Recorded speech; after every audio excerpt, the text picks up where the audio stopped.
defending, changing to attack. And if we talk about how this happened, I will tell you, for one reason. They all think that Egyptians are very weak, but we are very kind. But since the Pharaoh's time, it's in our blood, being army person.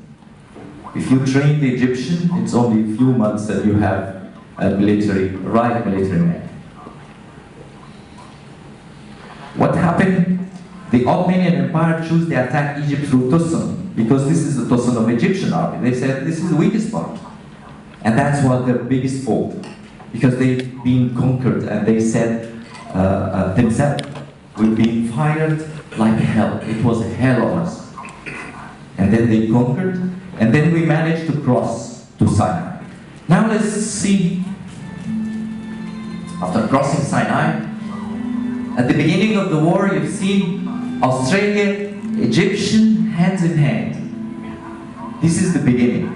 But also, there is Australian went to Gallipoli, we'll talk about it, but with Egyptian also, Egyptian labor corps. We have to cross Sinai, but Sinai is a very difficult desert. Sinai is not an easy desert with the soft sands to pull heavy weapons, arms, to take water to the front part, to take all the equipment needed. Because as you see here, Egypt was surrounded with enemies from all corners. Sinai, occupied by Ottoman Empire, we conquered them. But there was another attack from Libya.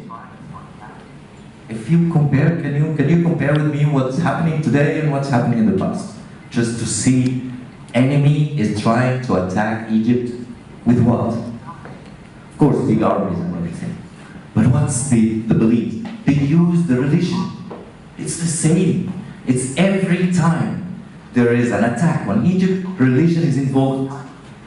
Because they know the heart of Egyptians, we believe in religions. Since the Pharaoh's time, has no relation. What kind of relation? But since the Pharaoh's time, we're religious. We love our Pharaohs, he's our God. We love Jesus Christ, he's our God. And we are Muslims, we have a God. At the end, there's a God. So they use this. Look at ISIS, what they are doing. They use this.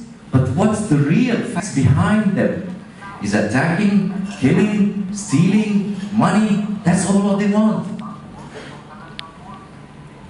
Even the South, at that time, there was also a country called Darfur, Sultanate Darfur. They were attacking Egypt from the south. So this is surrounding Egypt from everywhere. Now, this is the Ottoman tribe, where, of course, we cannot say that Ottoman rest all the time enemies, because enemies one day, other day are friends. But they are attacking Suez Canal. It's their army around the Suez Canal. Suez Canal was the key point, exactly, to change this war. But we will see more than this. We will see that the ANZAC has to cross Suez Canal with the Egyptian army. But the ANZAC has 22,000 horse and 8,000 mules. Yes, like a donkey, something like that. So we have 30,000 animals belonging to one army. 30,000 animals. If you calculate how much food the horse needs per day, the horse needs like 10 to 15 kilograms of food per day. So if you have 30,000, I have to make a calculation.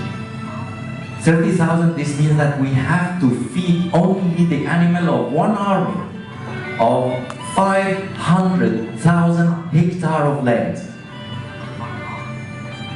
5,000, because they stay 3 years, nearly around 3 years.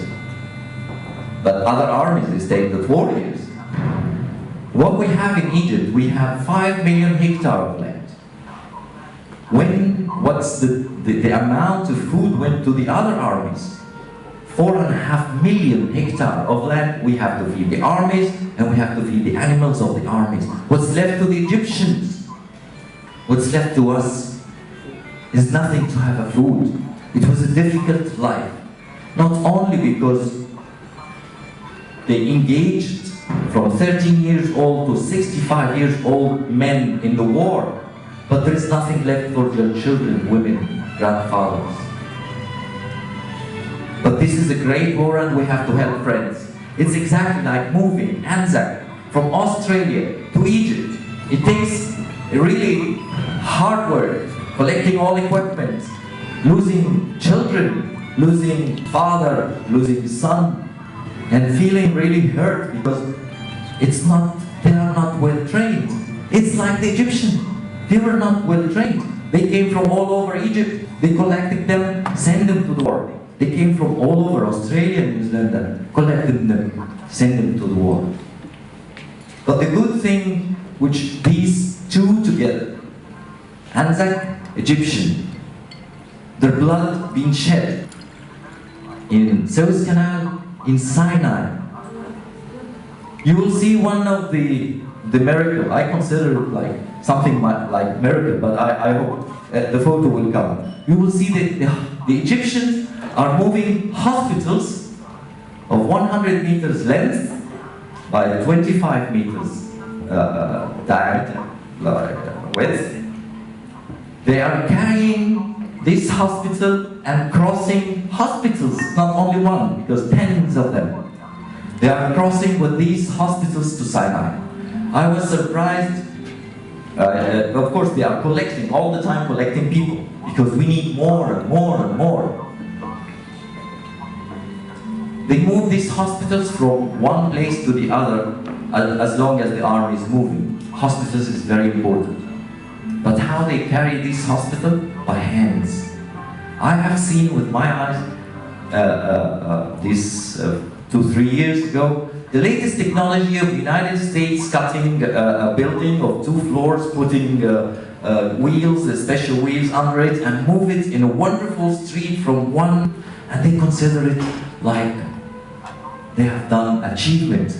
And really, what you will see, I will never see it again. I don't think even we can do this again. But anyway, the war may create something, a wonderful bond between two armies together, the Egyptian and the ANZAC, Australia and New Zealand. If we talk about armies together, the Egyptian and the ANZAC, Australia and New Zealand, if we talk about the number of the Egyptian army, there was 1,200,000 persons moved from all over Egypt. We were 12 million. This means 1/10, about. Yes, it's 1/10 of the Egyptian people in the war. Of course, there was camel troops. There was Egyptian Labor Corps. I call it corps. But we have to cross Sinai to go to Palestine. But why do we have to go to Palestine? Okay, we are helping friends. We have to push the occupation of Ottoman Empire. But what's inside the Egyptian? Inside the Egyptian there was another beliefs which can move a person who believes in human rights. If you dig deeply inside the Egyptian, we believe in human rights without books, because it's in our generations. What's happening in, this is the Camel Corps, this is the Egyptian troops, in Syria, Lebanon, and in Palestine, there was the head, the general head of Ottoman Empire. His name is Gamal Pasha the Butcher. I think maybe people know about it, but the butcher means that